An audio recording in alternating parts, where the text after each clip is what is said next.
আমরা রমজান মাসে নামাজ পড়লাম, রোজা রাখলাম, কোরআন তেলাওয়াতও করলাম। কিন্তু লাভ কি হলো? যদি রমজানের পর সব আগের মতো হয়ে যায়? তাই আমরা অন্তত এই ১ মাসের কষ্টকে বৃথা যেতে দেব না ইনশাআল্লাহ। এইজন্য শাওয়ালের ৬ রোজা আমাদের জন্য সেই সুযোগ, যার দ্বারা নতুন উদ্যমে আমলের জীবন শুরু করতে পারি।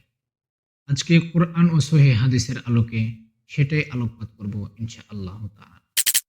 শাওয়ালের ৬ রোজার ফজিলত কি? শাওয়াল হলো রমজানের পরের মাস, আর এই মাসে ৬টি রোজা রাখার কথা সহিহ হাদিসে বর্ণিত হয়েছে। রাসূল সাল্লাল্লাহু আলাইহি ওয়াসাল্লাম বলেন, মান সামা রমাযানা, যে রমজানের রোজা রাখলো, থুম্মা আতবাহু সিত্তান মিন শাওয়ালিন, অতঃপর শাওয়ালের ৬টি রোজা রাখলো, কানা কাসিয়ামিদ দাহরে, সে যেন সারা বছর রোজা রাখলো। এখন হয়তো আপনার প্রশ্ন হতে পারে, সারা বছর মাত্র ৬টি রোজা, এটা কিভাবে সম্ভব? হ্যাঁ, এটাই সম্ভব। মুহাদ্দিসগণ বলেন, রমজানের ৩০ রোজা এবং শাওয়ালের ৬ রোজা, মোট ৩৬ রোজা। আর ইসলামে একটি নেক আমলের সওয়াব ১০ গুণ। তাহলে ৩৬ গুণ ১০ সমান সমান ৩৬০ দিন, অর্থাৎ পুরো বছর। এর চেয়ে লাভজনক আর কি হতে পারে? এখন প্রশ্ন হলো, এই ৬টি রোজা কিভাবে রাখবেন?